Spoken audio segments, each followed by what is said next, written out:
فمحونا آية الليل وجعلنا آية النهار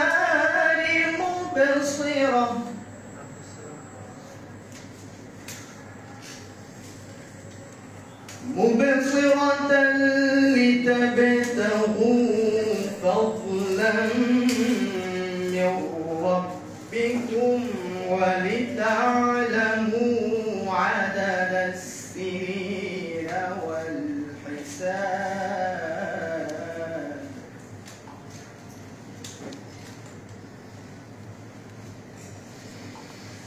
مبصرة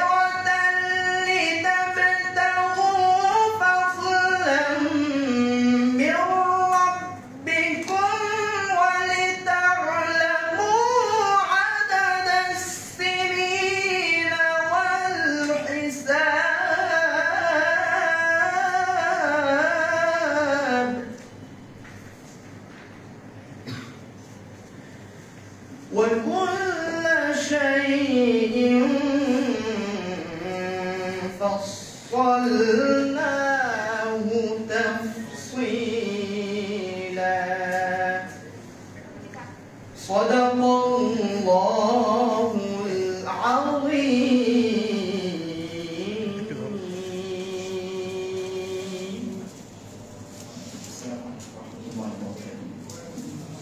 وعليكم السلام প্রিয় উপস্থিতি, আজকের এই কনফারেন্স একটি ব্যতিক্রমধর্মী কনফারেন্স। জাতীয় প্রেস ক্লাবে সাধারণত রাজনৈতিক দলগুলোর বিভিন্ন প্রোগ্রাম হয়ে থাকে। জাতীয় প্রেস ক্লাবের পরিবেশটা শান্তশিষ্ট পরিবেশ নয়, তবে এটার ব্যতিক্রম ঘটিয়ে আমরা আল কুরআনের গবেষণা এরকম বিষয়ে একটা কনফারেন্স হাতে নিয়েছি।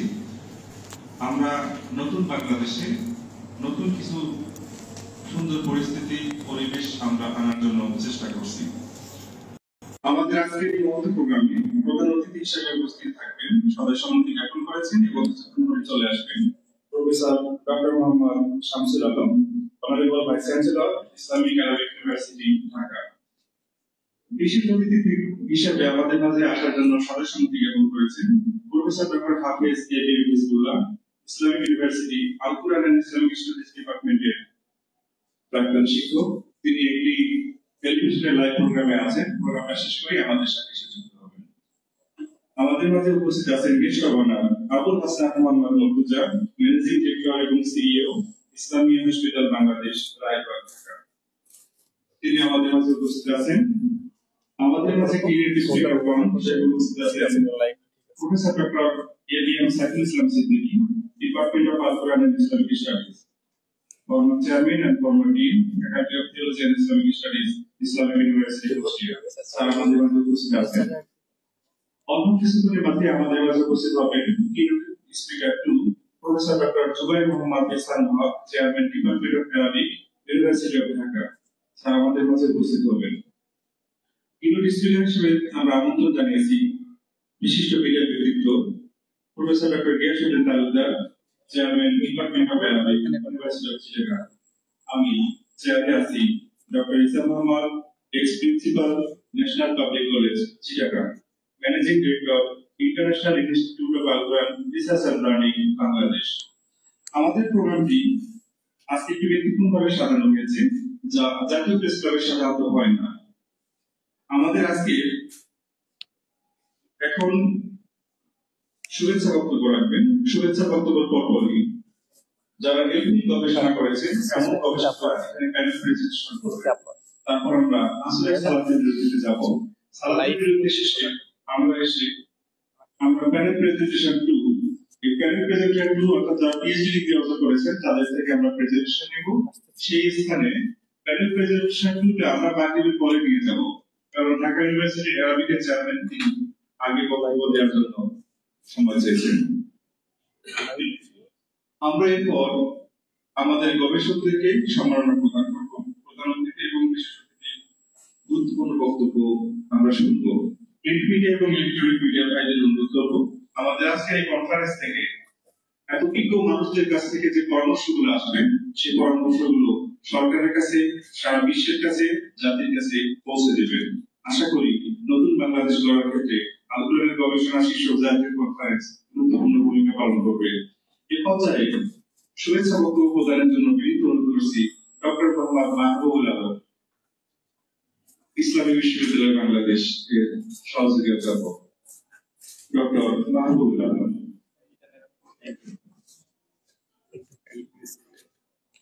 কি করতে হবে?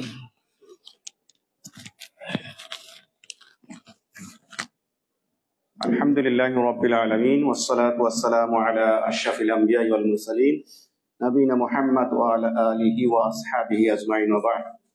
সম্মানিত উপস্থিতি, international institute of Al Quran research and learning Bangladesh কর্তৃক আয়োজিত আজকের এই ব্যতিক্রম ধর্মী গবেষণা ধর্মী একটি সেমিনার। এই সেমিনারে উপস্থিত সম্মানিত সভাপতি ডক্টর ইসা মোহাম্মদ, আমাদের প্রধান আকর্ষণ আমার সম্মানিত ফেলো, আমার সম্মানিত তত্ত্বাবধায়ক, অভিভাবক, যার কাছে আমরা দীর্ঘদিন পর্যন্ত জ্ঞান অর্জন করেছি, আমরা অনেক কিছু শিখেছি, আমাদের পাথেয় হয়ে আছে আজকে, যার কাছে আমরা চিরঋণী। তিনি হচ্ছেন আমাদের professor doctor Abu Rafiq Saiful Islam Siddiqui sir, এবং আমার অন্যান্য বিশেষ অতিথিবৃন্দ এবং আমার স্যারের ফেলো বৃন্দ এবং উপস্থিত সুধীবৃন্দ, আসসালামু আলাইকুম ওয়া রাহমাতুল্লাহি ওয়া বারাকাতুহু। মহান আল্লাহ তাআলার কাছে শুকরিয়া আদায় করছি যে আল্লাহ তাআলা এত সুন্দর একটি প্রোগ্রামে আমাদেরকে উপস্থিত হওয়ার তৌফিক দান করেছেন। আল্লাহ তাআলার আরো শুকরিয়া যে মহাগ্রন্থ আল কোরআন কে গবেষণা করার জন্য আমাদেরকে এই সেমিনারটি আয়োজন করেছেন। এই জন্য কর্তৃপক্ষকে আমি অনেক ধন্যবাদ জানাচ্ছি, আন্তরিক মোবারকবাদ জানাচ্ছি। পাশাপাশি আল্লাহ তাআলা কোরআনুল কারীমে অনেকগুলো যে আয়াত উল্লেখ করেছেন, প্রায় 750টি আয়াত, যেখানে গবেষণা করার কথা বলা হয়েছে। আল্লাহ তাআলা ইরশাদ করেছেন, আফালা ইয়াতাদাব্বারুনাল কুরআনা আম আলা কুলুবিন আকফালুহা। অনুরূপ এরকম বহু আয়াত আছে।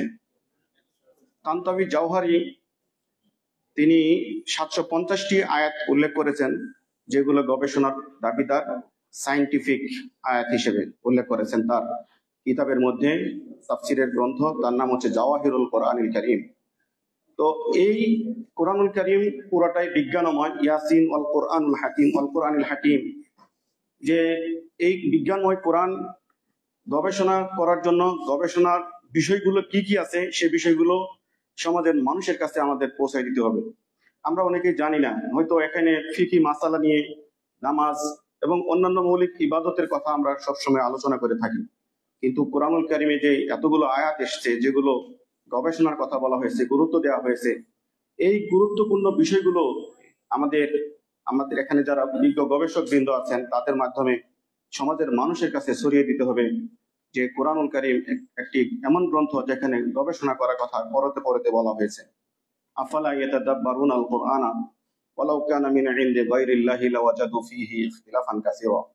তো এই জায়গাগুলোতে আফালা ইয়ানজুরুনা ইলাল ইবিল কাইফা খুলিকাত, এগুলো গবেষণার দিকে ইঙ্গিত করেছে অনেকগুলো আয়াতে।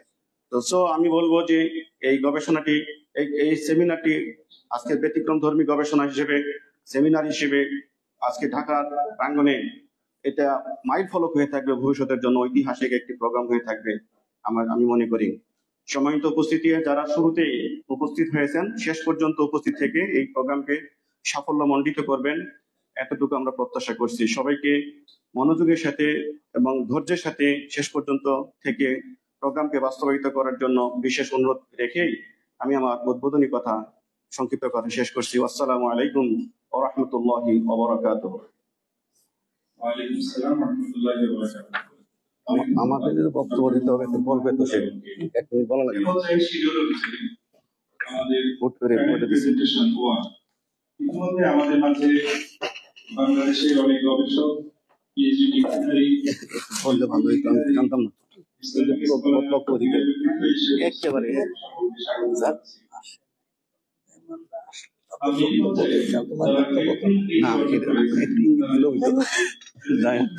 ঠিক আছে। আপনারা আপনাদের গবেষণার বিষয়, বিশ্ববিদ্যালয়ের নাম, অবস্টেশন এবং আপনার গবেষণার সারাংশ আপনি একটু উল্লেখ করবেন। পয়েন্ট যেগুলো দেশ জাতির জন্য উৎসাহের কারণ হয়ে থাকবে, উদ্দীপনার কারণ হয়ে থাকবে। ধন্যবাদ। প্রথমে আমি অনুরোধ করছি, আমি দুঃখিত কিছু যান্ত্রিক ত্রুটির কারণে আমরা মাল্টিমিডিয়া প্রেজেন্টেশনটি দিতে পারছি না, কেবলের কারণে।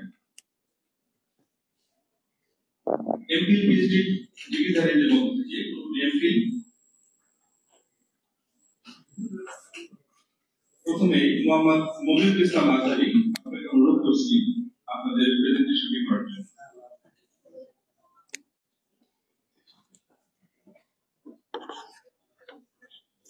আমাদের কারো প্রেজেন্টেশন 5 মিনিটের বেশি হবে না, এটা প্রত্যাশা করব, তাহলে অনুষ্ঠানটা আমরা শেষ পর্যন্ত সুন্দরভাবে করতে পারবো।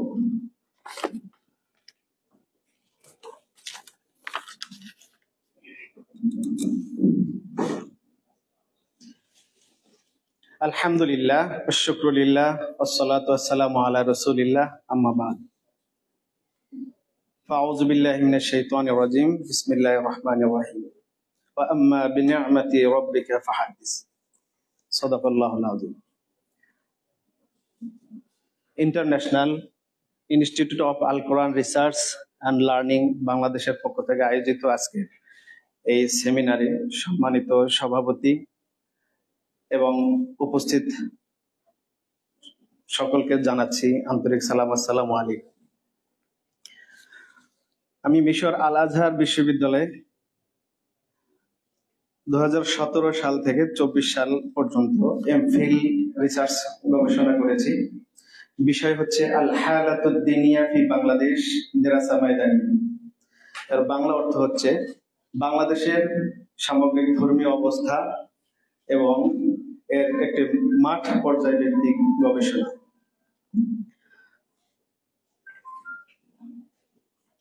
এই গবেষণায় আমি বাংলাদেশের বর্তমান ধর্মীয় চিত্র, জনগণের ধর্মীয় আচরণ, ধর্মীয় শিক্ষা, দাওয়া কার্যক্রম এবং সামাজিক জীবনে ধর্মের প্রভাব এসবকে বাস্তবতার আলোকে বিশ্লেষণ করার চেষ্টা করেছি। গবেষণার উদ্দেশ্য প্রথমত বাংলাদেশের সকল ধর্ম, বিশেষ করে হিন্দু, বৌদ্ধ, খ্রিস্টান ও মুসলিম ধর্মের ধর্মীয় অবস্থা কতটা শক্তিশালী বা দুর্বল তা বাস্তব তথ্যের ভিত্তিতে বর্ণনা করা এবং এর সাথে বাংলাদেশের যতগুলো উপজাতি রয়েছে, বিশেষ করে 44টা উপজাতি সরকারি পরিসংখ্যান অনুযায়ী এবং বেসরকারি পরিসংখ্যান অনুযায়ী প্রায় 50টা উপজাতি, তাদের ধর্মীয় অবস্থা কার কি অবস্থায় রয়েছে সেগুলো এখানে সংক্ষিপ্ত আকারে তুলে ধরার চেষ্টা করেছি। মানুষ ধর্মীয় মূল্যবোধ কতটা অনুসরণ করে বাংলাদেশের মানুষ, এটা মাঠ পর্যায়ে যাচাই করে এখানে একটা পরিসংখ্যান দেওয়া হয়েছে। ধর্মীয় প্রতিষ্ঠানের ভূমিকা, বিশেষ করে মসজিদ, মাদ্রাসা, দাওয়া প্রতিষ্ঠানগুলোর প্রভাব পরীক্ষা করা, পাশাপাশি ইসলাম ধর্মের পাশাপাশি অন্যান্য ধর্মেরও যেমন মন্দির, প্যাগোডা, গির্জা, ওগুলো তো তাদের ধর্মের কি পরিমাণ তাদের কার্যক্রম হয় বা তাদের কি পরিমাণ অগ্রগতি সেটাও এখানে বিশ্লেষণ করা হয়েছে। ধর্মীয় চেতনা ও আধুনিক সামাজিক পরিবর্তনের মধ্যে সম্পর্ক বিশ্লেষণ করা হয়েছে। আমার গবেষণার পদ্ধতিটা ছিল ফিল্ড ওয়ার্ক, এটা ছিল মেইন একটা পয়েন্ট। এখানে যে পদ্ধতি সমূহ আমি ব্যবহার করেছি, প্রশ্নমালা বা কোয়েশ্চেনার, এখানে প্রায় 57টি প্রশ্ন ছিল, যেগুলো কিছু ছিল ইয়েস নো এভাবে, আবার কিছু পয়েন্ট আকারে দেওয়া ছিল, যে কোনো একটা সিলেক্ট করা।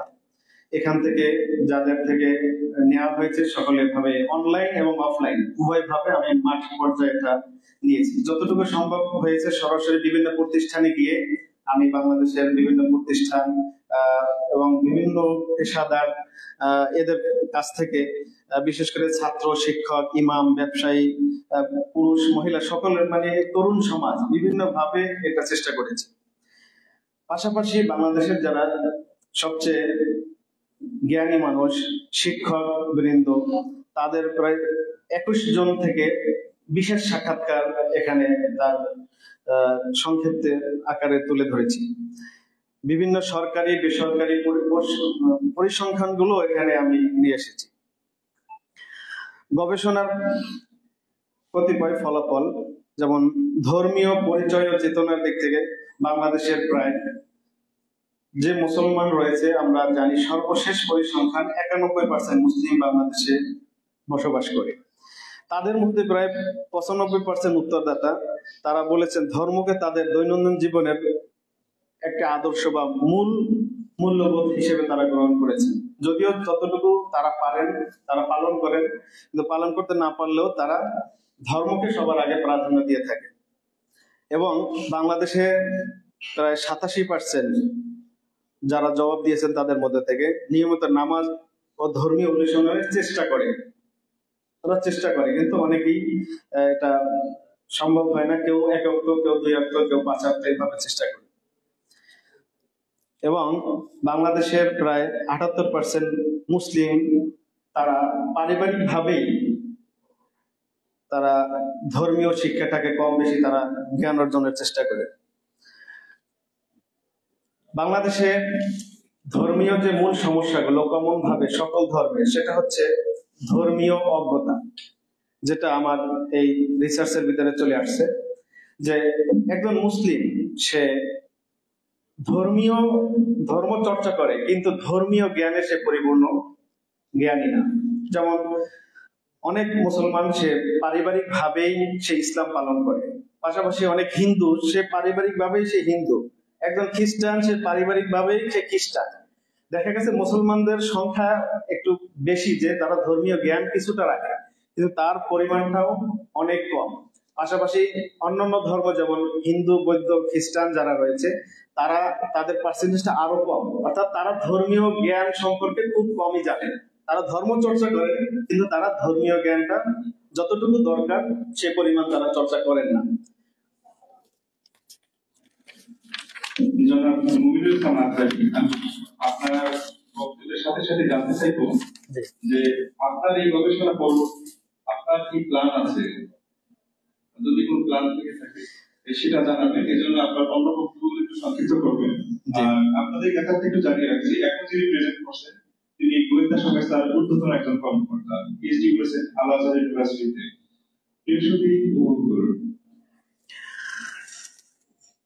জানতে চেয়েছেন যে পরবর্তী পদক্ষেপগুলো। বিষয়টা হলো আমাকে আল আজহার ইউনিভার্সিটি থেকে এই বিষয়টা নেয়ার জন্য তারা অনুরোধ করেছে। প্রথমে আমি অন্য একটা বিষয় নিয়েছিলাম। তারা বিভিন্ন দেশের ছাত্র যারা আল আজহারে পড়াশোনা করে তারা তাদের ধর্মীয় অবস্থাটা জানতে চায়। এর কারণ হচ্ছে যে এই দেশের মুসলমানরা কোন অবস্থানে রয়েছে, তাদের কতটুকু ধর্মীয় জ্ঞান রয়েছে বা তাদের কি দরকার। এটার উদ্দেশ্য হচ্ছে যদি তাদের আল আজহার বিশ্ববিদ্যালয়ের পক্ষ থেকে কোনো ধরনের শিক্ষাগত বা ধর্মীয় কোনো সাপোর্ট দেওয়ার প্রয়োজন হয় তারা সেটা দিবে। পাশাপাশি আমার যেটা উদ্দেশ্য ছিল যে আমি একজন মুসলিম হিসাবে, একজন আলেম হিসাবে বাংলাদেশে আমি যদি ধর্মীয় কাজ করতে চাই তাহলে আমাকে বাংলাদেশের সকল ধর্ম সম্পর্কে আমাকে একটা নলেজ থাকতে হবে, যে কোন ধর্মের মানুষ কি অবস্থানে রয়েছে, তাদের মেন্টালিটি কি, সবগুলো আমাকে জানতে হবে। সবগুলো যদি আমি জানি তাহলে আমাকে দাওয়াতি কাজ করার ক্ষেত্রে তাদেরকে ইসলাম, যারা মুসলিম যারা নামে রয়েছেন অনেকে আমল করেন না বা ঠিক মতো ইসলাম ধর্ম পালন করেন না, তাদেরকে আমি কিভাবে দাওয়াত দেবো সেই পদ্ধতিগুলো আমি বের করতে পারবো। পাশাপাশি যদি আমি অমুসলিমদেরকে দাওয়াত দিতে চাই তাহলে সেই পদ্ধতিগুলো আমি বের করতে পারবো, যে তারা কি পছন্দ করে বা কোন পদ্ধতিতে তারা দাওয়াত দিলে তারা সঠিক পথে আসবে। এটা ছিল আমার অন্যতম একটা উদ্দেশ্য আর কি। গবেষণার প্রধান বিশ্লেষণ সমূহ যেমন বাংলাদেশের ধর্মীয় সমাজ এখনো খুব শক্তিশালী। যেমন এটা তো আমরা সবাই দেখি, বাংলাদেশের পৃথিবীর অন্যান্য দেশের তুলনায় বাংলাদেশের ধর্মীয় সমাজ অর্থাৎ ধর্ম পালনের দিক থেকে অনেক আগানো। ধর্ম জনগণের নৈতিক সামাজিক আচরণে গভীর প্রভাব রাখে।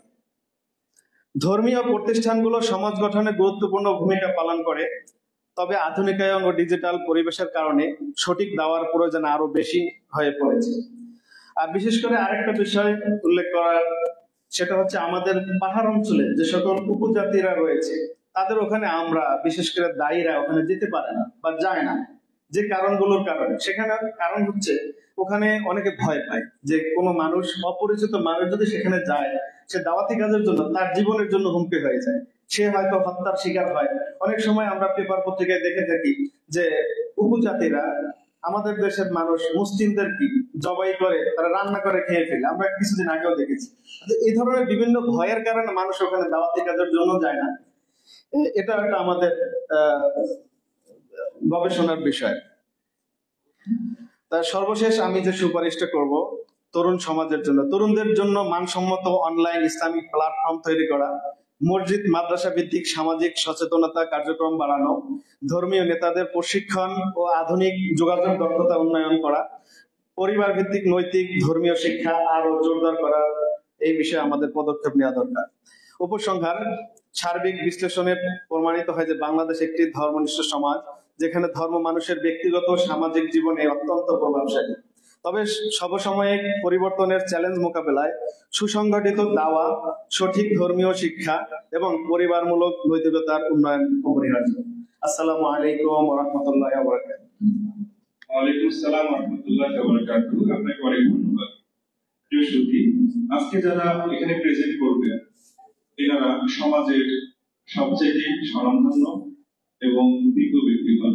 আমাদের কাছে যারা প্রেজেন্ট করবেন, বিশ্ববিদ্যালয়ের শিক্ষক, কলেজের অধ্যাপক, এখানে ভাইস চ্যান্সেলর আসবেন, কলেজ মাদ্রাসার প্রিন্সিপাল, ভাইস প্রিন্সিপাল, এই সব মিলে অত্যন্ত হাই কোয়ালিটির লোক দিয়ে আজকে আমাদের কনফারেন্স। এ পর্যায়ে বক্তব্য প্রদানের জন্য বিনীত অনুরোধ করছি, এ পর্যায়ে প্রেজেন্ট করার জন্য বিনীত অনুরোধ করছি মোহাম্মদ মাহমুদুল হাসান, শিক্ষক কারণী বিভাগ, চট্টগ্রাম বিশ্ববিদ্যালয়।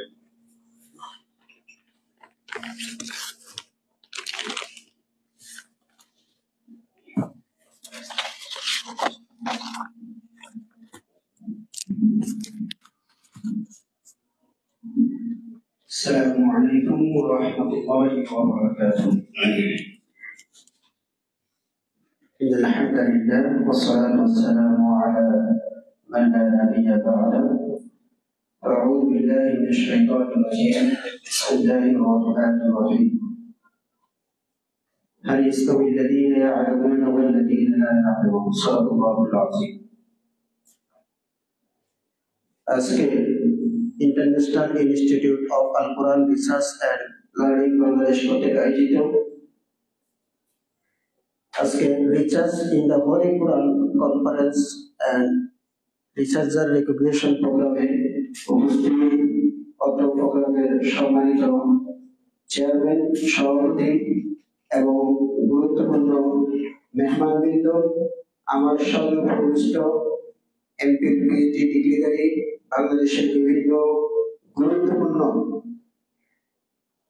দায়িত্ব পালনকারী গবেষকবৃন্দ, আসসালামু আলাইকুম ওয়া রাহমাতুল্লাহি ওয়া বারাকাতুহু। সর্বপ্রথম আমি ধন্যবাদ জ্ঞাপন করছি আজকের যিনি আয়োজক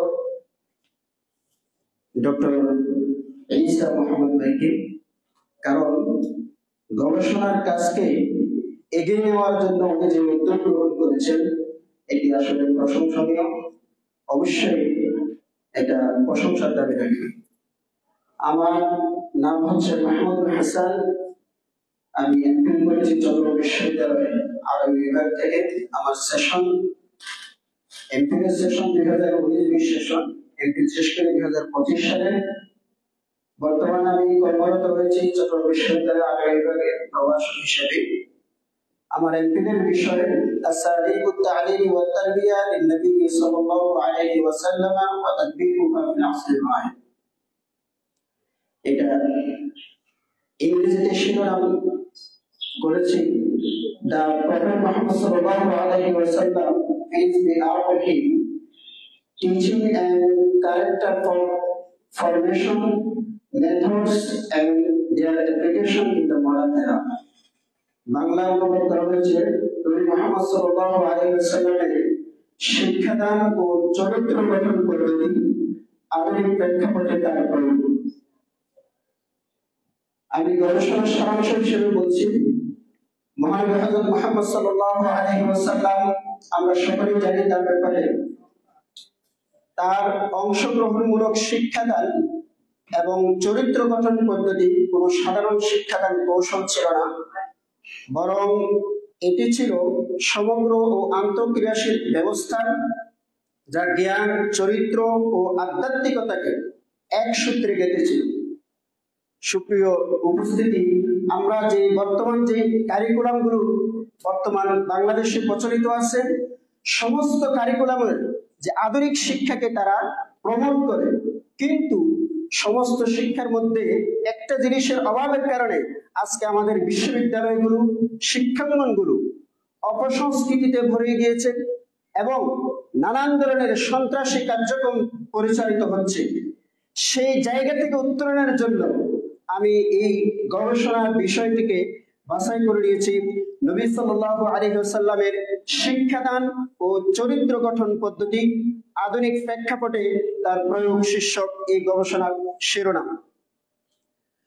আমরা সকলেই জানি রাসূল আকরাম সাল্লাল্লাহু আলাইহি ওয়াসাল্লামের যে শিক্ষা পদ্ধতি, এটি মূলত 4টি ভিত্তির উপরে প্রতিষ্ঠিত। তার শিক্ষা দর্শন শিক্ষার্থীদেরকে নিছক তথ্য গ্রহীতা নয়, বরং সত্যের সক্রিয় অনুসন্ধানী হিসেবে গড়ে তুলেছিল। তার যে মৌলিক 4টি বিষয়, সেগুলো হলো অংশগ্রহণমূলক শিক্ষাদান পদ্ধতি, সংলাপ, বাস্তব প্রয়োগ এবং আত্মপর্যালোচনামূলক শিক্ষাদান পদ্ধতি। এরপর আমি গবেষণার ফলাফলের দিকে চলে যাচ্ছি। গবেষণার দীর্ঘ ফলাফলে অনেকগুলো ফলাফলের মধ্যে গুরুত্বপূর্ণ কয়েকটি ফলাফলের কথা আমি আপনাদের সামনে উল্লেখ করছি। 1 নম্বর হলো নবী করিম সাল্লাল্লাহু আলাইহি সাল্লামের যে শিক্ষাদান পদ্ধতি ছিল, এটি ব্যক্তি গঠন কেন্দ্রিক ও পরিস্থিতি নির্ভর ছিল। আপনি দেখুন, একজন মানুষ যতই শিক্ষিত হোক না কেন, যদি তার চরিত্র সংশোধন না হয়, তিনি যত বড় উচ্চ পদস্থ কর্মকর্তা হন না কেন, তার দ্বারা দুর্নীতি, অসামাজিক কার্যকলাপ এবং অনৈতিক কার্যকলাপ করা এটি স্বাভাবিক একটি বিষয়, যেটা আমাদের কাছে কোনো উদাহরণের প্রয়োজন নাই। বাস্তব জীবন থেকে আমরা সেগুলো জানতে পারি। তাই রাসূল আকরাম সাল্লাল্লাহু আলাইহি ওয়াসাল্লাম শিক্ষার মূল কেন্দ্রবিন্দু হিসেবে তিনি রেখেছেন যে একজন ব্যক্তিকে সুশিক্ষিত করা, একজন ব্যক্তিকে তার ব্যক্তি চরিত্র সংশোধন করাই হলো রাসূল সাল্লাল্লাহু আলাইহি ওয়াসাল্লামের শিক্ষার মূল বিষয়। এছাড়া আরেকটি গুরুত্বপূর্ণ বিষয় হচ্ছে পরিস্থিতি নির্ভর শিক্ষা।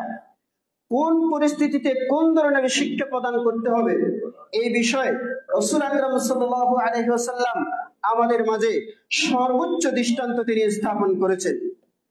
এরপরে দ্বিতীয় যে বিষয়, প্রশ্ন উত্তর পদ্ধতির মাধ্যমে রাসূল আকরাম সাল্লাল্লাহু আলাইহি ওয়াসাল্লাম শিক্ষার যে কোনো বিষয়ে চূড়ান্ত যে সমাধান নেওয়া যায়, এটার বাস্তব দৃষ্টান্ত দেখিয়েছেন রাসূল আকরাম সাল্লাল্লাহু আলাইহি ওয়াসাল্লাম। আমার এমপিলের প্রথম সেমিনারটাই ছিল শুধুমাত্র রাসূল সাল্লাল্লাহু আলাইহি ওয়াসাল্লামের শিক্ষাদান পদ্ধতি। সেখানে আমি 21টা শিক্ষাদান পদ্ধতি অর্থাৎ প্রশ্ন উত্তরের মাধ্যমে যে তিনি বিভিন্ন ধরনের সমস্যার সমাধান, সাহাবায়ে কেরামদের বিভিন্ন ধরনের সমস্যার সমাধান করতেন, সেই বিষয়গুলো আমি তুলে ধরার চেষ্টা করেছি। এখানে যেহেতু সময় সংক্ষেপ, কথা বেশি বলার সম্ভাবনা সুযোগ নাই। এরপরে তৃতীয় যে বিষয়, গল্প, বিভিন্ন ধরনের শিক্ষণীয় গল্প। আমরা শিক্ষাদান করতে গিয়ে ছাত্রদেরকে নানান ধরনের গল্প বলে থাকি, কিন্তু রাসূল আকরাম সাল্লাল্লাহু আলাইহি ওয়াসাল্লাম এমন কোন গল্প করেন নাই যে গল্প ছাত্রদের জন্য শিক্ষণীয় নয়। এরপর উদাহরণ, বিভিন্ন ধরনের উদাহরণ দিতে গিয়ে তিনি বাস্তব জীবনের সাথে সংযুক্ত রেখে, বাস্তব জীবনের সমস্যার সমাধানকে সামনে রেখে তিনি উদাহরণগুলো দিতেন। এরপর নবী করিম সাল্লাল্লাহু আলাইহি ওয়াসাল্লাম ছিলেন, তিনি রোল মডেল ভিত্তিক, অর্থাৎ এডুকেশন বাই এক্সাম্পল। যে কোনো বিষয়ে তিনি একটা কথা বলতেন, সেটাকে একটা এক্সাম্পল দিয়ে, উদাহরণ দিয়ে বাস্তব প্রেক্ষিতে সেটা ব্যবহার করেছেন। এরপর তিনি শিক্ষাকে ছাত্রদের সহজে যেন তারা মুখস্থ করতে পারে, তারা যেন সহজে আয়ত্ত করতে পারে, তিনি প্রথমে একটু সহজ তারপরে আরেকটু কঠিন, তারপর আরেকটু কঠিন, অর্থাৎ ধীরে ধীরে ধাপে ধাপে ছাত্রদের মেধার যোগ্যতা অনুযায়ী তাকে তিনি পাঠদান করাতেন, তাকে শিখাতেন, সাহাবায়ে কেরামদেরকে তিনি শিক্ষাদান করতেন।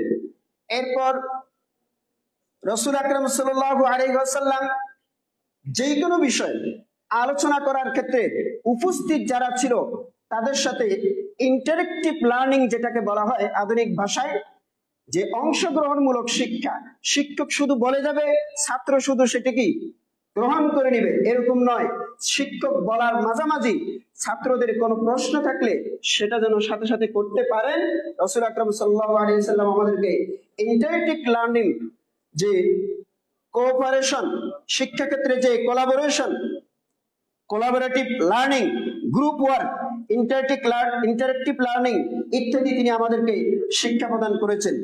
এরপর আরেকটি বিষয়, শিক্ষার্থীদের মনস্তাত্ত্বিক যে বিষয় রয়েছে, তাদের প্রস্তুতি, তাদের উৎসাহ, প্রেরণা এবং সম্মান প্রদর্শনের মাধ্যমে শিক্ষাদান। আমরা অনেক সময় ছাত্ররা যদি আমাদেরকে কোনো বিষয়ে প্রশ্ন করে তখন তাকে নানান ধরনের অপমান অপদস্থ করার চেষ্টা করি। এভাবে আরো অনেকগুলো বিষয় রয়েছে, সময় সংক্ষিপ্ততার কারণে আমি সবগুলো বলতে পারছি না। পরামর্শ হিসেবে বলছি, পরিবারের জন্য আমি কিছু পরামর্শ বলছি। প্রথম নাম্বার হলো, নববী আদর্শ আচরণ দিয়ে যদি আমরা আমাদের পরিবারে ছেলে মেয়েদেরকে, নিজের পরিবারের সদস্যদের মধ্যে যদি শিক্ষা দেওয়ার চেষ্টা করি, নীতি অনুসরণ করি, তাহলে এটি আমাদের পরিবারগুলো আদর্শ পরিবার হিসাবে গড়ে উঠবে। শিক্ষা প্রতিষ্ঠানের জন্য স্কুল, কলেজ, পাঠ্য বইকে প্রফেটিক প্যাডাগজি এর আলোকে সাজানো। আমরা দেখি রাসূল আকরাম সাল্লাল্লাহু আলাইহি ওয়াসাল্লাম যে শিক্ষাদানের ক্ষেত্রে ধারাবাহিকতা মেনটেন করে কোন ছাত্রের জন্য কোন ধরনের শিক্ষা উপযোগী সেটাকে সামনে রেখে তিনি শিক্ষাদান করতেন। আজকে আমাদের শিক্ষা পদ্ধতিগুলোতে এই সিস্টেমগুলো যথোপযুক্ত নয়, এবং একজন মানুষের যে নৈতিক শিক্ষার প্রয়োজন, এটা ছাড়া সমস্ত শিক্ষা মূর্খতায় পরিণত হয়। এই জিনিসটা আমাদের বর্তমান সমাজের মধ্যে বড় ঘাটতি হিসেবে দেখা দিয়েছে। এই জন্য আমি বলবো, শুধু স্কুল কলেজ নয়, বিশ্ববিদ্যালয়ের পর্যায়ে যেন প্রত্যেকটি বিভাগে প্রফেটিক প্যাডাগজি নামক বিষয়ক একটি সাবজেক্ট যেন এখানে সংযুক্ত করা হয়। আমরা অনেকগুলো বিষয় সংযুক্ত করি, কিন্তু রাসূল আকরাম সাল্লাল্লাহু আলাইহি ওয়াসাল্লামের যে প্রফেটিক প্যাডাগজি, এটা একটা বিশ্ববিদ্যালয়ের সাবজেক্ট হিসেবে উল্লেখ করতে পারি। আর যারা স্কুল কলেজ এগুলো যারা পাঠ্য তৈরি করেন, পাঠ্যপুস্তক যারা রেডি করেন, তাদের মধ্যে এমন অভিজ্ঞ, যারা নববী শিক্ষা দর্শন সম্পর্কে অভিজ্ঞ, এমন কাউকে যদি এখানে ইনক্লুড করা যায় এবং তাদের মাধ্যমে যদি নববী শিক্ষা কৌশলটাকে যদি সূক্ষ্মভাবে হোক, এখন যেহেতু আমাদের সময় এসেছে, এখন সূক্ষ্মভাবে নয়, একেবারে প্রকাশ্যে সেটাকে কি করতে হবে, পাঠ্যপুস্তকের মধ্যে যদি অন্তর্ভুক্ত করা যায়, তাহলে এটি আমাদের ভবিষ্যৎ জীবনের জন্য অনেক বড় কাজ দিবে। পরামর্শ আরো অনেকগুলো রয়েছে। আমি এরপরে দাওয়া বিভাগ, আমাদের একটু আগে আলোচক বলে গিয়েছেন, সেক্ষেত্রে আমি একটু পরামর্শ হিসেবে বলবো, নববী পদ্ধতি নিয়ে কোর্স, সেমিনার ও প্রশিক্ষণের আয়োজন যদি করা যায়, তাহলে এই দাওয়াতি কাজগুলো কিভাবে নববী পদ্ধতিতে করা যায়, কারণ আমরা দাওয়ার মূল সিস্টেমটা শিখতে হবে রাসূল আকরাম সাল্লাল্লাহু আলাইহি ওয়াসাল্লাম থেকে। অন্য কারো কাছ থেকে যদি দাওয়া শিখতে যাই, সেখানে আমাদের ভুল ভ্রান্তি হবে। এজন্য নববী পদ্ধতির কে যদি দাওয়ার ক্ষেত্রে এবং সমাজ উন্নয়নের ক্ষেত্রে যদি এইটা নিয়ে কোনো একটা কোর্স চালু করা হয়, সেমিনারের আয়োজন করা হয় এবং প্রশিক্ষণের আয়োজন করা হয়, এটি দাওয়া ক্ষেত্রে বড় ধরনের ভূমিকা পালন করবে। এরপরে বলবো, তরুণদের জন্য আকর্ষণীয় নববী পদ্ধতিতে সামাজিক মিডিয়া কন্টেন্ট তৈরি করা। আপনি দেখুন, বর্তমান সমাজের তরুণরা একেবারে সম্পূর্ণ মিডিয়া কেন্দ্রিক। এখন তাদেরকে রাসূল আকরাম সাল্লাল্লাহু আলাইহি ওয়াসাল্লাম যে পদ্ধতিতে তিনি সমাজকে সংশোধন করেছেন, সেগুলোকে সূক্ষ্ম কৌশলে হোক, প্রকাশ্যে হোক, যে কোনো ভাবে যদি সেটাকে যদি মিডিয়া কন্টেন্ট তৈরি করার মাধ্যমে, যদি সংস্কৃতির মাধ্যমে, মিডিয়ার মাধ্যমে যদি এটা যদি প্রচার করতে পারি, তাহলে এটি আমাদের সমাজের জন্য খুবই ভালো কাজ দিবে। তৃতীয় নাম্বার হলো, মসজিদ ভিত্তিক শিশু কিশোর ক্লাব চালু করা। আমাদের কিন্তু মসজিদ ভিত্তিক অনেক শিক্ষা কারিকুলাম রয়েছে, কিন্তু রাসূল আকরাম সাল্লাল্লাহু আলাইহি ওয়াসাল্লাম শিশুদেরকে কিভাবে পাঠদান করতেন এই কারিকুলামটা যদি সেখানে অন্তর্ভুক্ত করা যায় তাহলে এটি আমাদের জন্য ভালো কাজ দিবে। আমার এই গবেষণাটা যেহেতু অনেক গুরুত্বপূর্ণ একটি বিষয়, আমরা বলি education is the backbone of a nation, আমি এর সাথে আরেকটু বাড়াই বলতে চাই moral education is the backbone of a nation, শুধুমাত্র education is the backbone of a nation নয়। এজন্য আমি কিছু ভবিষ্যৎ পরিকল্পনা গ্রহণ করেছি। তন্মধ্যে হচ্ছে নবী করিম সাল্লাল্লাহু আলাইহি ওয়াসাল্লামের শিক্ষাদান পদ্ধতি এবং আধুনিক শিক্ষা বিজ্ঞানের মধ্যে তুলনামূলক গবেষণা। বর্তমান এটি বিজ্ঞানের যুগ। এখন 1400 বছর আগের যেই রাসূল আকরাম সাল্লাল্লাহু আলাইহি ওয়াসাল্লামের শিক্ষাদান পদ্ধতি সেটাকে বর্তমান যুগের সাথে কিভাবে সামঞ্জস্য করে তুলনামূলক একটি গবেষণা করতে চাই। এরপর হচ্ছে ডিজিটাল শিক্ষায় অর্থাৎ ই লার্নিং নবী করিম সাল্লাল্লাহু আলাইহি ওয়াসাল্লামের পদ্ধতিগুলো কিভাবে প্রয়োগ করা যায় এই নিয়ে বিশেষ গবেষণা করা যেতে পারে। এরপর শিক্ষার্থীর আচরণগত পরিবর্তনে নবী করিম সাল্লাল্লাহু আলাইহি ওয়াসাল্লামের পদ্ধতির প্রভাব নিয়ে পরিসংখ্যান ভিত্তিক গবেষণা। আমরা কোথাও যদি এই পদ্ধতিটা যদি প্রয়োগ করে থাকি সেখান থেকে ছাত্ররা কতটুকু উপকৃত হয়েছে এটা নিয়ে একটি গবেষণা করা হবে ইনশাআল্লাহ। আপনাকে ধন্যবাদ। আপনি সবকিছু করে সেই আপনারা গ্রহণ করব, সেই সাথে অন্যান্য প্যানেলিস্টদেরকে অনুরোধ করব, আপনারা এখানে হয়তো সবগুলো বলতে পারবেন না, কিন্তু আপনাদের এই সুপারিশগুলো আপনারা হোয়াটসঅ্যাপে দেবেন। সাংবাদিকদের সাথে আমাদের কথা বলা আছে, ওনারা পত্রিকায় সবগুলো সুপারিশ ছাপিয়ে দিবেন। আপনি আপনার সংক্ষিপ্ত করবেন, আশা করছি অন্যান্য প্যানেলিস্টদেরকে একটু সুযোগ করে দেবেন। ধন্যবাদ। এরপর শিক্ষানীতি সংস্কারে নবমের পদ্ধতিকে অন্তর্ভুক্ত করা। এক্ষেত্রে আমি কয়েকটি বিষয়কে সংযুক্ত করার সুপারিশ করব। এক নম্বর হলো বিশ্ববিদ্যালয়ের প্রত্যেকটি বিভাগে প্রপেটিক পেডাগজি নামক বিষয় সংযোজন করা।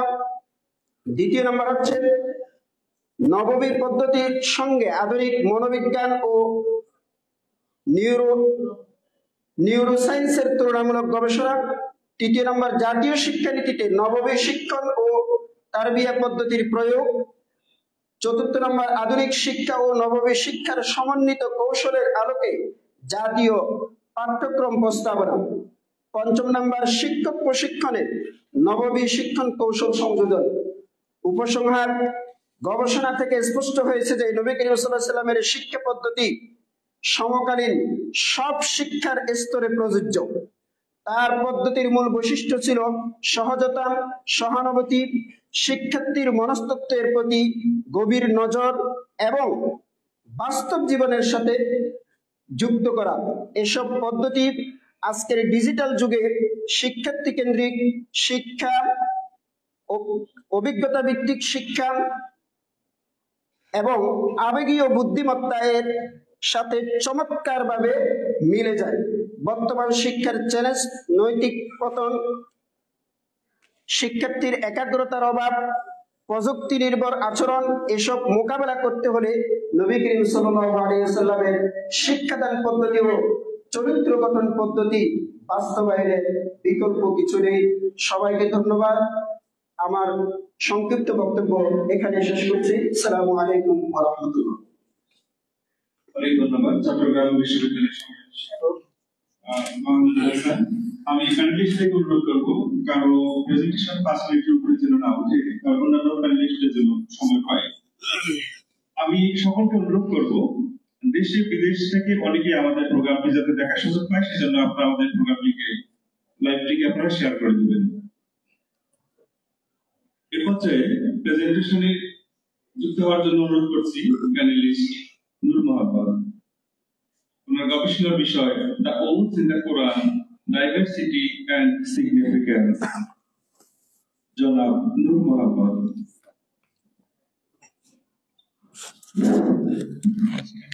আসসালামু আলাইকুম ওয়া রাহমাতুল্লাহি ওয়া বারাকাতুহু। আলহামদুলিল্লাহি ওয়াহদা ওয়াসসালাতু ওয়াসসালামু আলা মান লা নাবিয়্যা বা'দা ওয়া আলা আলিহি ওয়া সাহবিহি আজমাইন ওয়া মান তাবি'আহুম বিইহসান ইলা ইয়াউমিদ্দিন। আম্মা বা'দু ফাআউযু বিল্লাহি মিনাশ শাইতানির রাজীম।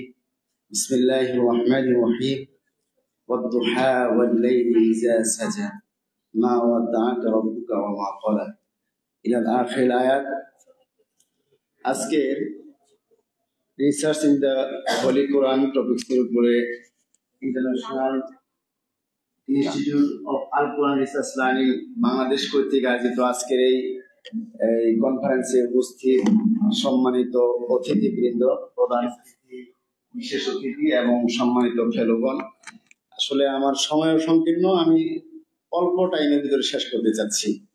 আর আমি নিজেও জানি না যে আমাকে সময় দেওয়া হবে। আমি পরবর্তীতে হোয়াটসঅ্যাপে দেখেছি যে আমাকে নক করা হয়েছে। আমি বিষয়টা প্রস্তুতি নিলে আর একটু ভালো হতো মনে করি। আমি আরবি বিশ্ববিদ্যালয়ে পরীক্ষা হওয়ার কারণে খাতায় রেখে আসছি, আবার যে খাতায় দেখতে হবে 10 দিন টাইম 300 খাতা। মানে আরবি বিশ্ববিদ্যালয়ের এই অল্প টাইমে নিজে খাবো না মাদ্রাসা করবো না এগুলো সময় দেবো। তো যাই হোক, আমার কোরআনের রিসার্চের উপরে, আল কোরআনের উপরেই রিসার্চ টপিক ছিল। আমাদের ওই ডক্টর ইসা মোহাম্মদ বলেছেন যে আমার টপিক্সের বিষয় হচ্ছে doubts in the Quran, diversity and significance. কোরআনের বর্ণিত শপথ, শপথের বৈচিত্র্য এবং তাৎপর্য। ঢাকা বিশ্ববিদ্যালয়ের ডক্টর রুহুল আমিন স্যারের, প্রফেসর ডক্টর রুহুল আমিন স্যারের অধীনে আমি এমফিল করেছি 2023-এ। তো যাই হোক, এটা অনেক বড় একটা বিষয়ে আমি কি হিন্টস দেবো, কারণ আমাদের বিজ্ঞ এত ফেলো এবং আমার বিজ্ঞ সম্মানিত ওস্তাদ বিন্দু আছেন, এখানে বলা তো আমার আসলে এক ধরনের বেয়াদবি।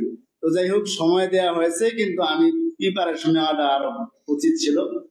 যাই হোক, আল্লাহ রাব্বুল আলামিন কোরআনে কারিমে 34টি সূরায় 200-র বেশি আয়াতে ডাইরেক্ট কসম করেছেন। আল্লাহ রাব্বুল আলামিন নিজের নামে কসম করেছেন, রাসূল সাল্লাল্লাহু আলাইহি ওয়াসাল্লামের বয়সের কসম করেছেন, ফেরেশতাদের কসম করেছেন, সময়ের কসম করেছেন, অনেকগুলা কসম। এই অল্প এমফিল থিসিসে এই বিশাল আকারের করা সম্ভব না, আর আমার জ্ঞানের সীমাবদ্ধতাও এত অল্প যে এগুলা সমাধান করা সম্ভব না। তো যাই হোক, আল্লাহ পাক বলছেন যে ওয়া আকসামু বিল্লাহি জাহদা ঈমানিহিম, যে তারা আল্লাহ রাব্বুল আলামিনের, এই কাফেরদের উদ্দেশ্য করে আল্লাহ পাক বলছেন যে তারা আল্লাহ রাব্বুল আলামিনের নামে দৃঢ় শপথ করে, কিন্তু শপথ করার পরেও তারা নিজেদের কাজের ব্যাপারে বেখবর। রাসূল সাল্লাল্লাহু আলাইহি ওয়াসাল্লামের এই জীবনের শপথ করে সূরা রাদ আল্লাহ রাব্বুল বলছেন লা উমরুকা ইন্নাহুম লাফি সাকরাতিহিম ইয়ামাহুন, হে রাসূল আপনার জীবনের কসম যে কাফেররা তারা মত্ততায়, দুনিয়ার মত্ততায় ভুগতেছে, দুনিয়ার মত্ততার ভিতরে থেকে আখিরাতকে ভুলে গেছে। তো যাই হোক, আমি প্রথমে সূরা আদ-দুহার 3টি আয়াত তেলাওয়াত করেছি। প্রথম 2 আয়াতে কসম এবং পরের আয়াতে গুলাতে জবাবে কসম। কোরআনের যেখানে কসম আছে সেখানেই হচ্ছে জবাবে কসম আছে। আল্লাহ রাব্বুল আলামিন এর কোনো কাজ করার জন্য তো কসমের প্রয়োজন নাই। আল্লাহ রাব্বুল আলামিনের কথা তো কখনো মিথ্যা হয় না। যেমন ওয়ামান আসদাকু মিনাল্লাহি কিলা, হে দুনিয়ার মানুষ তোমরা তো অনেকে সত্য কথা বলো, বলো তো দেখি আলামিন কসম করছেন কি জন্য? কাফেররা যেহেতু ঘন ঘন কসম করে, এই কসমকে আল্লাহ রাব্বুল আলামিন চ্যালেঞ্জ ছুড়ে দিয়ে তার যে মেসেজ ওটা বিশ্ববাসীকে আল্লাহ রাব্বুল আলামিন জানাতে চাচ্ছেন যে আমি কোরআনে আয়াত তেলাওয়াত করেছি সূরা আদ-দুহা, ওয়াদ-দুহা সেটা কি? আউয়ালুন নাহার, দিনের প্রথম যে সূর্যটা উদিত হয়েছে সেই সূর্যের উদিত হওয়ার কসম আল্লাহ রাব্বুল আলামিন করেছেন। ওয়াল লাইলি ইযা সাজা, মানে হচ্ছে ওয়াল লাইলি ইযা সাকানা, রাত যখন একদম নিস্তব্ধ হয়ে যায়। এই দুইটা কথা কসম করে আল্লাহ রাব্বুল আলামিন বলেছেন মা ওয়াদ্দাআকা রাব্বুকা ওয়া মা ক্বালা, যে হে রাসূল আপনার প্রভু আপনাকে ভুলে যান নাই, কখনো ভুলবেন না।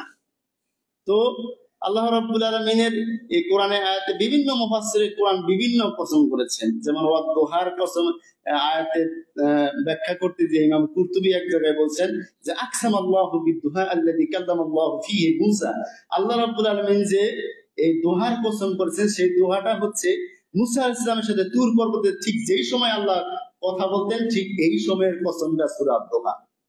ওয়াল লাইলি ইযা সাজা মানে লাইলাতুল মিরাজ, মিরাজের রজনী, মেরাজের রজনী কসম করে আল্লাহ পাক বলছে, হে রাসূল, আপনার এত কষ্ট স্বীকার করার দরকার নেই, আপনি ক্লান্ত হবেন না, চিন্তিত হবেন না, আপনার প্রভু কখনো ভুলে যান নাই। এরপরে ওয়াল আসর, সূরা আসরের কসম করেছেন, সময়ের কসম করেছেন। ওয়ান নাজিআতি গারকান, আল্লাহ রাব্বুল আলামিন সে ফেরেশতাদের কসম করেছেন যারা নাকি মৃত্যুর ফেরেশতা। তো এইরকম করে অনেকগুলা কসম আল্লাহ রাব্বুল আলামিন কোরআন হাদিসে করেছেন। এই আল্লাহ রাব্বুল আলামিন করেছেন, রাসূল সাল্লাল্লাহু আলাইহি ওয়াসাল্লাম এগুলো ব্যাখ্যা করেছেন উম্মতের মাঝে। আমাদের কাছে সাহাবী, তাবিন, তাবে তাবিনের মাধ্যমে যে সমস্ত তাফসীর আসছেন সেগুলো আমাদের পর্যন্ত যেগুলো পড়ছে এত বিশাল আঙ্গিকে যে আমার নিজেরও ওই রকম ভাবে টেন্ডেন্সি বা নিজের মেধারও এরকম দাঁড় নাই সেগুলো ভালো করে অবজার্ভ করা। তারপরেও অল্প সময়ের ভিতরে এই কসমগুলো আমি উল্লেখ করার চেষ্টা করেছি। এর দ্বারা উপকার হচ্ছে যে কসম সংক্রান্ত আয়াত তেলাওয়াত করতে যে দেখা যায় আমাদের ওলামায়ে কেরাম হয়তো বুঝবেন। ইদানিং বাংলা অনুবাদ করা কোরআন বের হয়েছে, আমাদের জেনারেল শিক্ষিত যারা আছেন তারাও কিন্তু কোরআনের অনুবাদগুলো করেন, যাতে তারা এগুলা উপলব্ধি করতে গিয়ে ভিন্নভাবে নিজ মন গড়া অর্থ না করেন। সেটাও আমার গবেষণার অন্যতম একটা লক্ষ্য। তো সময়ও কম, আমাকে অল্প টাইম দেওয়া হয়েছে। ধন্যবাদ আল্লাহ রাব্বুল আলামিনের কাছে শুকরিয়া যে এমপিটা শেষ পেরেছি। ভবিষ্যতে পিএইচডি করতে চাই। সবার জন্য, আমার হায়াতের জন্য, আমি নিজে অসুস্থ দেখে সুস্থতার জন্য দোয়া চাই। আল্লাহ রাব্বুল আলামিন আমাদেরকে গ্রহণ করেন এবং আল কোরআন রিসার্চ ইনস্টিটিউটকে ধন্যবাদ এরকম একটা প্রোগ্রাম উপহার দেওয়ার জন্য। আসসালামু আলাইকুম ওয়া রাহমাতুল্লাহি ওয়া বারাকাতুহু। সম্মানিত কর্মীকে অনেক ধন্যবাদ। মনে হচ্ছিল যে এরকম বক্তব্য চলতে সারাদিন সেই শুনতেই থাকি, এরকমটা হলে ভালো হতো। আমরা যদি পারি কখনো এ ধরনের বড় রকমের আয়োজন করার চেষ্টা করব এবং এই ধরনের দিনব্যাপী আমরা আলোচনা শুনতেই থাকবো। গবেষক যতক্ষণ মন চায় ততক্ষণ বলতে থাকবে, আমরা শুনতেই থাকবো। তো আজকের এই সংক্ষিপ্ত আয়োজন আমরা একটু শুরু করলাম। আপনাদের যদি সমর্থন পাই আমরা বড় বড় প্রোগ্রাম নিতে পারবো ইনশাআল্লাহ। এই পর্যায়ে প্রেজেন্টেশনের জন্য বিনীত অনুরোধ করছি ডক্টর উমর ফারুক। ইসলামী বিশ্ববিদ্যালয় কুষ্টিয়া থেকে তিনি এমফিল এবং পিএইচডি ডিগ্রি অর্জন করেছেন। তিনি এখন এমফিল টপিকের উপর তথ্য উত্থাপন করবেন। তিনি পরবর্তীতে প্যানেল টুতে আবার পিএইচডি মূল বিষয়বস্তু উত্থাপন করবেন। ডক্টর উমর ফারুক ওনার এমফিল এবং পিএইচডি দুটোরই সুপারভাইজার ছিলেন প্রফেসর ডক্টর সাইফুল ইসলাম সিদ্দিকী, যিনি আজকের প্রধান কিনোট স্পিকার। আপনারা কি জানেন এখানে আসরের নামাজ কয়টা হয়?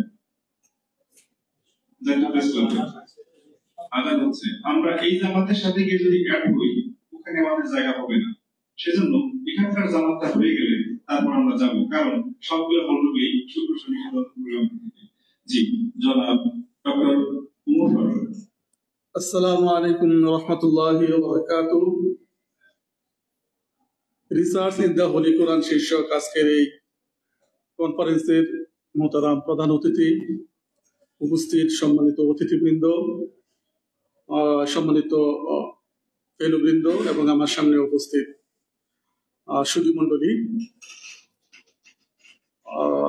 আজকে এখানে উপস্থিত আমার মোহতারাম সুপারভাইজার মহোদয়, যার একান্ত অনুপ্রেরণায় আমার এই গবেষণার পথে পথ চলা। কিছু কথা না বললেই নয়, আসলে আমার এই গবেষণার পথে চলা অত্যন্ত কঠিন একটি পথ ছিল। স্যার আমার সব বিষয়ে অবগত আছেন। আমি এই গবেষণার পথে আমি আমার প্রিয়তমা স্ত্রীকে হারিয়েছি, আমি আমার বাবাকে হারিয়েছি, আমি আমার মাকে হারিয়েছি এই সময়টুকুর ভিতরে, যার কারণে আমার পিএইচডি সম্পন্ন করতে প্রায় 8 বছর লেগেছে। বিভিন্ন সময় সর্বশেষ যখন আমার প্রিয়তমা স্ত্রী মারা গেল তখন তো একেবারে কাজ করার আগ্রহ হারিয়ে ফেললাম। স্যার বিভিন্ন ভাবে চেষ্টা করলেন আমাকে আবার দাঁড় করানোর জন্য।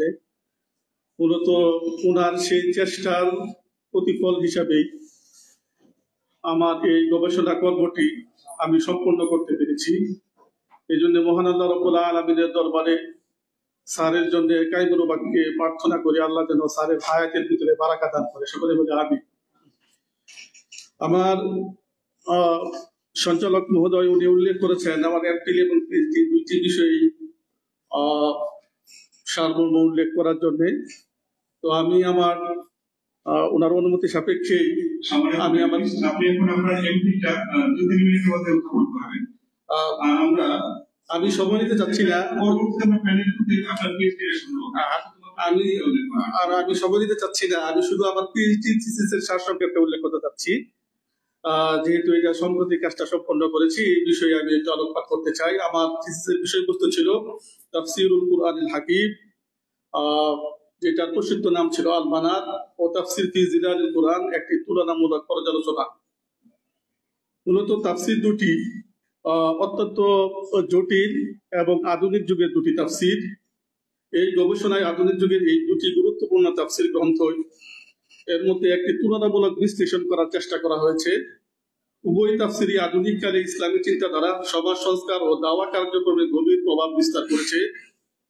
গবেষণার মূল উদ্দেশ্য ছিল উভয় তাফসীরে কুরআনের ব্যাখ্যায় ব্যবহৃত পদ্ধতি, ভাষা শৈলী, ভাবধারা, সামাজিক দৃষ্টিভঙ্গি ও দাওয়ামূলক উদ্দেশ্য নির্ণয় করা এবং তাদের মধ্যে সাদৃশ্য ও বৈসাদৃশ্য নির্ণয় করা। গবেষণায় দেখা যায় যে তাফসীরুল কুরআনুল হাকিম একটি বুদ্ধিভিত্তিক ও সংস্কারমুখী তাফসীর, যেখানে কুরআনের আলোকে সামাজিক, রাজনৈতিক ও নৈতিক সমস্যার সমাধান খোঁজার চেষ্টা করা হয়েছে। এতে যুক্তি, ইজতিহাদ ও প্রমাণ ভিত্তিক বিশ্লেষণকে বিশেষভাবে গুরুত্ব দেওয়া হয়েছে। অপরদিকে ফি জিলালিল কুরআন একটি আধ্যাত্মিক ও আবেগ নির্ভর তাফসীর, যেখানে লেখক কুরআনের মর্মবাণী ও নৈতিক শিক্ষা গভীর সাহিত্যিক ভাষায় উপস্থাপন করেছে। এতে ঈমান, তাওহীদ, তাকওয়া, মানবিকতা ও সামাজিক ন্যায় বিচারের আহ্বান শক্তিশালীভাবে প্রতিফলিত হয়েছে। গবেষণার ফলাফল থেকে প্রতীয়মান হয় যে উভয় তাফসীরের লক্ষ্য এক, আর সেটা হচ্ছে আধুনিক যুগে কুরআনের দিক নির্দেশনা পুনর্জীবিত করা এবং মুসলিম সমাজকে কুরআনের আলোকে পুনর্গঠিত করা। তবে এই কাজ করতে গিয়ে পদ্ধতি ও উপস্থাপনায় পার্থক্য সুস্পষ্টভাবে প্রতীয়মান হয়। আমরা সেখানে দেখতে পাই আল মানার অত্যন্ত যুক্তি নির্ভর, বিশ্লেষণমূলক ও সমাজ সংস্কারমূলক। পক্ষান্তরে ফি জিলালিল কুরআন অত্যন্ত হৃদয়গ্রাহী, আবেগ নির্ভর ও সাহিত্যিক অনুপ্রেরণায় পরিপূর্ণভাবে আমরা এই গবেষণার আলোকে বলতে পারি উভয় তাফসীর একে অপরের পরিপূরক। আল্লামা রশিদ রেজা সমাজের বুদ্ধিভিত্তিক ও সমাজ সংস্কারমূলক দিক নির্দেশনা করেছেন, আর সাইয়্যদ কুতুব মানুষের আধ্যাত্মিক জগতে কুরআনের প্রভাব ফুটিয়ে তুলেছে। যদি উভয় দ্বারা সমন্বিতভাবে গ্রহণ করা যায়, তবে আধুনিক যুগে একটি পরিপূর্ণ তাফসীর চর্চার ধারা প্রতিষ্ঠা করা সম্ভব হবে। এই গবেষণা কুরআন অধ্যয়নের আধুনিক পদ্ধতি সম্পর্কে নতুন ধারণা প্রদান করেছে এবং সমসাময়িক মুসলিম সমাজের কুরআনের দিক নির্দেশনা বাস্তবায়নের পথে একটি ভারসাম্যপূর্ণ চিন্তাধারা দিক নির্দেশ করেছে।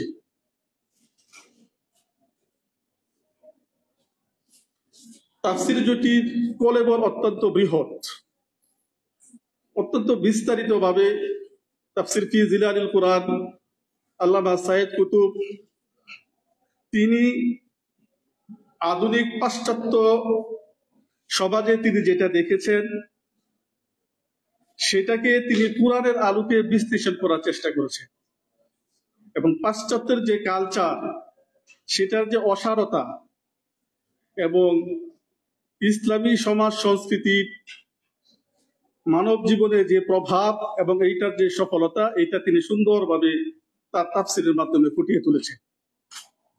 মূলত তাফসীর দুটি প্রায় একই সময়ে লিপিবদ্ধ দুটি তাফসীর, যার কারণে রচনা শৈলী, উদ্দেশ্য অনেক ক্ষেত্রেই এক, তবে রচনা করার ক্ষেত্রে তাদের ভাবভঙ্গি ভিন্ন। তো আমি এই দুটি তাফসীর নিয়ে ইতিপূর্বে খুব বেশি কাজ হয় নাই। ডিপার্টমেন্ট থেকে যখন আমার জন্য এই সাবজেক্টটি সিলেক্ট করা হয়েছে, তো আমার অনেক স্যাররা এটা নিয়ে ভয় করতেছিল যে শেষ পর্যন্ত কি এই ডিগ্রিটা হবে কিনা, যে তাফসীর ফি জিলালিল কুরআন, তাফসীর আল মানা, দুইটা এত বৃহৎ কলেবরের তাফসীর, এই দুইটা কাজ একই সাথে এই তুলনামূলক পর্যালোচনা এটা করতে সক্ষম হবো কিনা, শেষ করতে পারবো কিনা। তো আল্লাহ পাকের দরবারে লাখো কোটি শুকরিয়া যে আমার মুহতারাম সুপারভাইজার মহোদয়ের ঐকান্তিক প্রচেষ্টা এবং তার সার্বিক সহযোগিতা, আমার শত প্রতিকূলতা থাকা সত্ত্বেও, পারিবারিক বিভিন্ন ঝামেলা থাকা সত্ত্বেও, ওনার সাহচর্যে এবং ওনার আন্তরিক পরামর্শের কারণে এই গবেষণা কর্মটি সম্পাদন করা হয়েছে। আপনারা শুনে খুশি হবেন, ইতিমধ্যে ইসলামী বিশ্ববিদ্যালয়ে একটি সাবজেক্ট খোলা হয়েছে, যে সাবজেক্টের নাম হচ্ছে দিরাসাতুল মুকারানাতুত তাফসীর, তুলনামূলক তাফসীর শাস্ত্র বিষয়ক একটি সাবজেক্ট খোলা হয়েছে। তা আমি মনে করি এই সাবজেক্টে যারা পড়াশোনা করবে এবং সেখানে আগে থেকে আল কোরআনের ইসলামিক স্টাডিজ বিভাগটি রয়েছে, সেখানে বিভিন্ন কোর্সে তুলনামূলক তাফসীর শাস্ত্র পড়ানো হয়। আমি এতটুকু আমার বুকে হাত দিয়ে বলতে পারি, যারা তুলনামূলক তাফসীর শাস্ত্র নিয়ে অধ্যয়ন করবে এবং আল কোরআনে যারা পড়াশোনা করবে, তাদের আবার এই জিনিসটাকে হাত দিতে হবে যদি সেই মুকারানা করতে চায় কোনো তাফসীর। কারণ এখানে আমি একান্ত ভাবে চেষ্টা করেছি যে মুকারানাটাকে নতুন একটি আঙ্গিকে করার জন্য। সেক্ষেত্রে আমি এই দুইটা তাফসীরের সাদৃশ্য এবং বৈসাদৃশ্য উভয়টাই আমি এখানে উপস্থাপন করতে দেখিয়েছি এবং পরবর্তীতে এটার নতিজা প্রত্যেকটা বিষয়ে আয়াত দ্বারা দলিল ভিত্তিক তাফসীর ফি জিলালিল কুরআন থেকে আয়াত নিয়ে আসছি, তাফসীর আল মানার থেকে আয়াত নিয়ে আসছি এবং সেখানে সাদৃশ্য বৈসাদৃশ্য আলোচনা করার পরে সেটার ফলাফলকে এই বিষয়ে বিস্তারিত আলোচনা করা হয়েছে। আশা করি ছাত্রছাত্রীদের জন্য এটা খুবই তাদের পড়াশোনার ক্ষেত্রে এবং ভবিষ্যৎ গবেষণা করার ক্ষেত্রে তাদের জন্য এটা অত্যন্ত উপযোগী হবে। তো সকলকে ধন্যবাদ। আপনারা সবাই আমার জন্য দোয়া করবেন যেন ভবিষ্যতে আমি এই কোরআনের এই বিষয়গুলো নিয়ে আরো গবেষণা করতে পারি। সকলের কাছে এই দোয়ার আহ্বান রেখে আমি আমার সংক্ষিপ্ত আলোচনা শেষ করছি। আসসালামু আলাইকুম। অনেক ধন্যবাদ ডক্টর আব্দুল মুতাওয়াক্কিল। ইতিমধ্যে আমাদের মাঝে এসে উপস্থিত হয়েছেন আমাদের সম্মানিত অতিথি, cute speaker professor doctor Jubair Mohammad Ihsanul Haque sir আমাদের মাঝে উপস্থিত হয়েছেন। আমরা আসর নামাজের পর স্যারের গুরুত্বপূর্ণ বক্তব্য শুনব।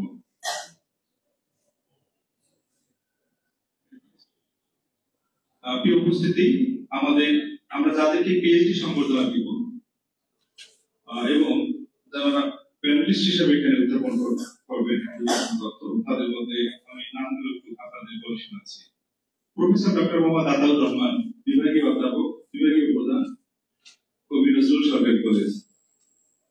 Professor doctor Mohammad Moazzem Hossain, doctor Rakibuddin Ahmed, doctor Mohammad Lokman Hakim, doctor Mohammad Shafiullah Kawsar, তিনি জামালপুর থেকে এসেছেন, doctor Hafiz Akhtar, doctor Mohammad Hasanuzzaman, doctor Mohammad Minhajul Islam, মাননীয় প্রিন্সিপাল মহোদয় আমাদের মাঝে আছেন, তিনি কুড়িগ্রাম থেকে এসেছেন, doctor A K Lutfur Rahman, doctor Mohammad Mahbubul Alam, Islami Bishwabidyalay, doctor Mohammad Abdul Mannan, তিনি চাঁদপুরের বাগাতি মাদ্রাসার ভাইস প্রিন্সিপাল, তিনি আমাদের মাঝে এসেছেন, ডক্টর মোহাম্মদ জয়নুল আবেদিন, ডক্টর আবুদুল্লাহ মুশতাক আহমেদ, তিনি ক্যান্টনমেন্টের যে সেন্ট্রাল মার্সিদ সেনাবাহিনীর এই রত্নকে আমরা পেয়েছি, doctor Mohammad Ismail Hossain, doctor Mohammad Ahmadullah, doctor Shah Mohammad Khalid Bin Nasir. 18 জন প্যানেলিস্ট আছেন আমাদের এই পিএইচডি সম্বর্ধনা নেবেন এবং আমাদের সাথে যুক্ত হয়ে তথ্য শেয়ার করবেন। এ পর্যায়ে আমরা আসর সালাতের বিরতিতে চলে যাচ্ছি। সালাত শেষে এসে আমরা আমাদের সম্মানিত শিক্ষক প্রফেসর ডক্টর জুবাইর মোহাম্মদ ইহসানুল হক স্যারের গুরুত্বপূর্ণ বক্তব্য শুনব।